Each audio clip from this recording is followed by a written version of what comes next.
मतलब उतनी गर्मी हो गई है कि पीपल आर डाइंग लिटरली, और इतनी अनआइडेंटिफाइड डेड बॉडीज़ जो है वो हमारे रेस्क्यू सेंटर्स पे पहुंच रही हैं। साहब, ये आपको नॉर्मल लग रहा है? हर समर की जो हाइट होती है जिसमें शायद इस वक्त हम हैं, तो यही माहौल होता है और इसी तरह इमरजेंसीज आती हैं?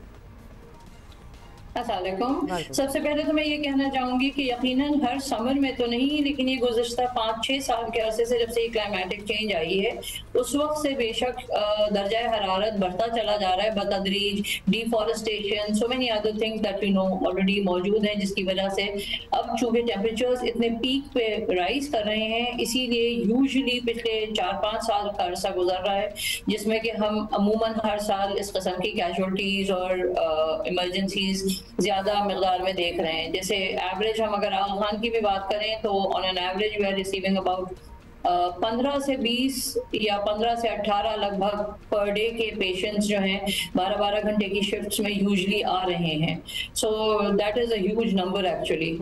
तो अब क्या करना है ये बताइए। जो लोग बाहर काम करने के लिए जा रहे हैं उनकी मजबूरी है। अव्वल तो मैंने एक आध मजदूर किसी से मुझे काम था और उन्होंने मना कर दिया एंड आई ऑल्सो अंडरस्टूड कि नहीं हो सकता इतनी गर्मी में काम, या तो शाम के औकात में काम हो सकता है या फिर नहीं हो सकता, कुछ दिन इंतजार करना पड़ेगा। क्या एहतियात करें लोग घर से बाहर निकलते हुए, इवन जो मोटर बाइक पे ट्रैवल करते हैं? जी, सबसे बड़ी अहमियत की हामिल चीज़ ये है कि बेसिकली हीट स्ट्रोक, दो चीज़ें हैं। एक चीज़ कहलाती है हीट एग्जॉशन और एक चीज़ कहलाती है हीट स्ट्रोक।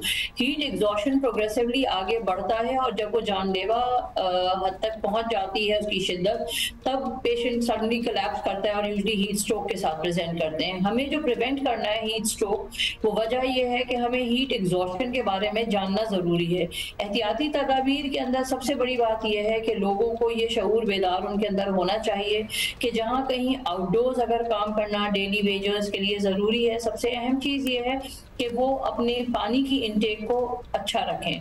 नंबर 1, सरे फहरिस्त अगर वो पानी की इंटेक अच्छी रखें, और पानी में भी खसूसियत से ये कहा जाएगा कि जैसे निम्पोल है, ORS बहुत रेडिली अवेलेबल है, तो डेफिनेटली उनको ORS है या और इलेक्ट्रोलाइट एनरिच्ड जो लिक्विड्स मिलते हैं बाजार में। ज़ाहिर है गरीब अफराद तो नहीं ये अफोर्ड कर सकते, लेकिन ORS एक ऐसी चीज़ है जो कि आपको अपने नॉर्म्स में इन दिनों में खसूसियत से उन लोगों में जो घर से बाहर ज़्यादातर रहते हैं उनको ज़्यादा से ज़्यादा इस्तेमाल करना चाहिए। जैसे ही मोहलत मिले धूप के शिद्दत वाले हिस्सों से हटकर सायादार और हवादार जगहों पे रहें।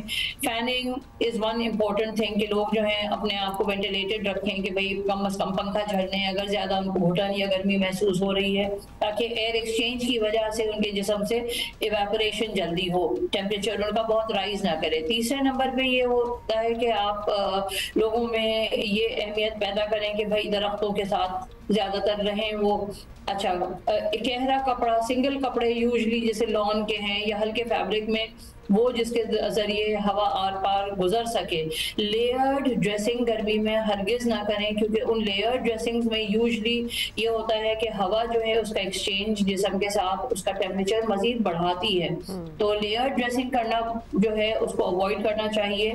बारीक मलमल के या वॉइल के कपड़े लॉन के अमूमन जो पहने जा सकते हैं उनको पहने, ताकि ये है कि जिस्म का दर्जा हरारत बतदरीज बढ़े नहीं। अगरचे कि उनके सर में दर्द की शिकायत उनको हो रही है, तबीयत में मतलाहट या कोई इस किस्म के साइंस आना शुरू होते हैं, तो उन्हें एटलीस्ट कम से कम अपने आप को हीटेड एरिया से दूर करना चाहिए। So the most important thing is that they should remove themselves from that environment. माना मजदूर को बाहर काम करना जरूरी है, लेकिन मजदूर नंबर एक तो निम्पोल का इस्तेमाल ज्यादा करें, साथ ही ORS वगैरह अगर नहीं मिलता तो क्या पानी में नमक, एक चुटकी नमक डाल के और लीमू के कुछ कतरे मिला के भी पी सकता है? जी, वो मिला के। अच्छा, बल्कि बहुत सारी एजेंसीज जो रफाही काम करती हैं, मैं तो समझती हूँ फी ज़माना इस चीज़ को प्रमोट करने के लिए भी अवेयरनेस क्रिएट करनी चाहिए कि लोग कम से कम एक पानी की बोतल में अगर निम्पोल किसी को बना के और रोड साइड्स पे डिस्ट्रीब्यूट करें, so this would be a very beneficial thing for the people around, क्योंकि लोग वाकई एब्सोल्युटली। डॉक्टर साहब, एक और चीज़ ये भी आप शायद अपनी लिस्ट में ऐड कर सकती हैं कि लोग अवॉइड करें बाहर का खाना।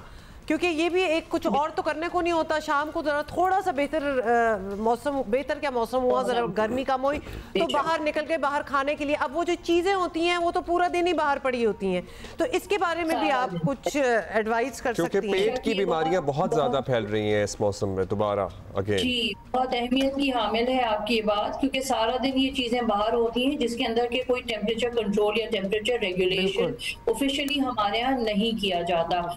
इस असना में इस गर्म टेम्परेचर के अंदर इन खानों के अंदर मुख्तलिफ ऐसे जरासीम पैदा हो जाते हैं जिनकी बदौलत गैस्ट्रोएंटराइटिस जो है बेसिकली, और वो भी इतना कि वो है कॉलरा है, ये तमाम जरासीम जो पैदा होते हैं इनकी शिद्दत के साथ जैसे ही इंसान उसको कंज्यूम करता है उसी लम्हे उनको डायरिया और लूज स्टूल स्टार्ट होते हैं। तो एक तरफ तो आपके बॉडी सर्फेसेस से इवेपोरेशन सही से नहीं हो पा रही और दर्जा हरारत जिस्म का बढ़ रहा है, कुजा के ये कि जब डायरिया स्टार्ट हो जाता है तो उससे मजीद पेचीदगियाँ पैदा होती हैं। एक्चुअली हीट स्ट्रोक वगैरह में जो प्रॉब्लम ज़्यादा आती है वो होता ही ये है, नंबर 1 पानी की कमी, और नंबर 2 पानी की कमी के साथ साथ नमकियात की बेतदाली, या तो उनका एक्सेसिव लॉस होता है जिसमें सोडियम सरे फहरिस्त है, और इलेक्ट्रोलाइट्स के लॉस की वजह से जहनी तौर पे इंसान में गुलूदगी का उनसर या दिल की रफ्तार का बढ़ना, उसके साथ बेतदाली होना, एरिथमियाज जिसको हम कहते हैं, तो ये तमाम चीजें एक विशियस साइकिल की तौर पे स्टार्ट हो जाती हैं और endlessly then they lead towards complications. बहुत शुक्रिया डॉक्टर सुमैया, बड़ी डिटेल्ड आपने एक दफ़ा जिसको कहते हैं ना रिमाइंडर देना, बिकॉज ये सारी बातें ये हमें पता है, इनमें से कोई नई बात नहीं है, लेकिन अक्सर भूल जाते हैं, इतने बिजी हो जाते हैं, ख़ासतौर पे जिन्होंने बाहर जाना ही जाना है, जिन्होंने काम, ऑब्वियसली काम तो नहीं आप छोड़ सकते, तो कुछ चीज़ें एहतियाती तदाबीर जिसको कहते हैं वो कर लें, बाहर के खाने शाने थोड़ी देर के लिए भी just avoid that totally for the next few weeks. बेहतर हो जाएगा मौसम, ऐसी भी कोई बात नहीं है। फल बहुत जल्दी खराब होता है, तो अगर आप घर में भी कंज्यूम कर रहे हैं, फल जरूर खाएं, फल जरूर लाएं और फल लाएं, कंज्यूम करें। और अगर आप घर में भी हैं तो अगर आप गलती से कोई प्याला घर फ्रिज से बाहर पड़ा रह गया है या तो वो 8 घंटे बाद ना खाएं, क्योंकि उससे आपका लाजमी पेट खराब होगा। क्योंकि थोड़ी सी हमें, आई एम सॉरी टू से, लेकिन होती है ये तकलीफ भी ना कि चीज़ आया ना जाए।